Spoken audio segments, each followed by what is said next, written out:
I got one left, man. It's number 8. You can tell because it has an 8 on it.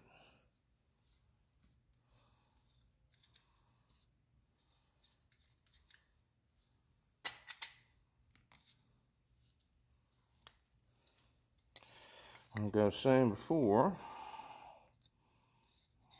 you want these rings to be opposite. Well, I put them opposite each other, I think. I don't think they have to be 180 degrees. That's just what I do. You know what I mean? This is the piston ring pressing tool. Just gotta unscrew that bad boy there. Slide on.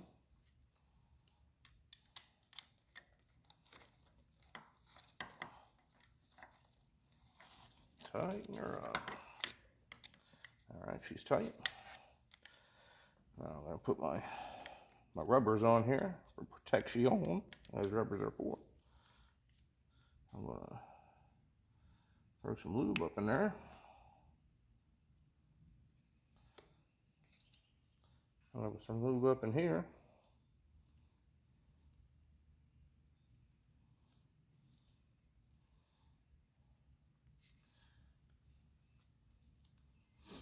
I'm going to move you over, man. So here, I'm going to take this junk here. We'll take you. Easy. Okay, we're just sitting. We're using this generator as a table, man, because, like I said, all our flat surfaces are taken up, so. I'll bring you over here. Hopefully I don't smack into you. Our engine back over.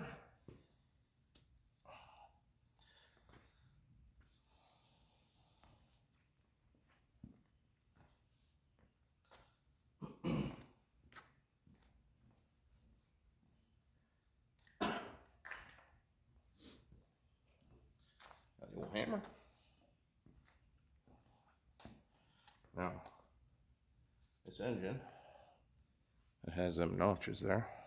I don't know if you can see them. They go to the front. So this goes in this way.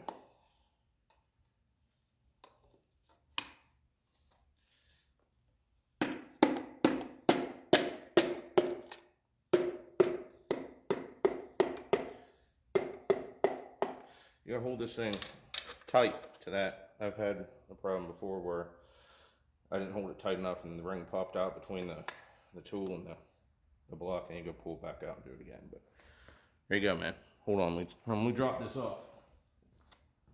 Now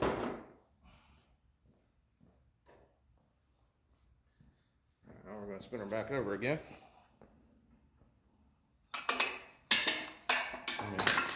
That was unintentional. Lubed so well, it just slipped right on out of there. That's what we've been using to turn the crank over. You can see we got rubbers here. Kept the crankshaft safe. So now we need this guy. Now the cap and the rod end are both stamped. I don't know if you can see that. This one has an 8 on it. I've used an engraving tool before, or you can stamp it, or fucking a bunch of different shit you can do now probably, but this is old shit. So cap on there.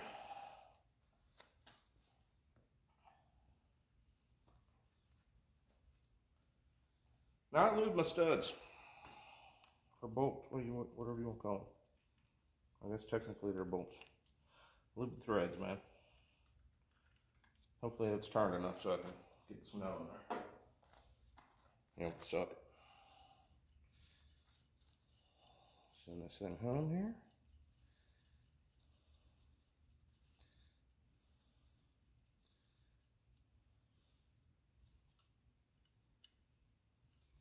And before I put all these pistons in here, I didn't show this, but I used the old oil squirter over there my buddy Jake gave me.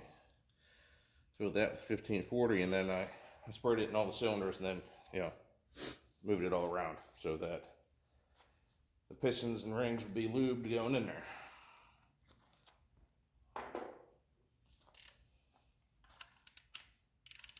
Like I said, these were 50 foot-pounds. Well, 45 to 50. I always go on the high end. It's just the way I do it.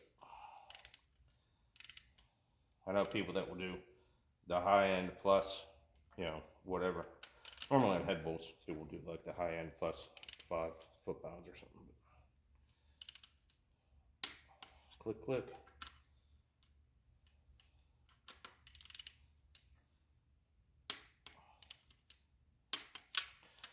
I always go back and forth a couple times. Sometimes I can move, and what I'll probably do is run down all of these, spin it over, and then run down all of them one more time. Normally, whenever I torque stuff, I get a paint marker and I mark the nut or whatever that I'm torquing. But they're covered in oil right now, so I didn't do that this time. So let's spin it over. Oh yeah, that's pretty good, man. No real tight spots. It's pretty smooth. That's what I want. So I still gotta clean the oil pan up and the pump. Well, the pump's clean, but I gotta clean the pickup and the pump and the pan. And I'll have to clean these deck surfaces again with brake clean and not this rag, because these rags leave lint. I just use them because they're cheap. I use the microfibers to make sure I don't leave any bullshit behind. So there it is, man. That's how you put a piston in a block and tighten the rod cap. That's all I'm doing tonight. I want to do more, but I got other shit I gotta take care of. Unfortunately, it's 6:30 on Monday. All right, we'll see you.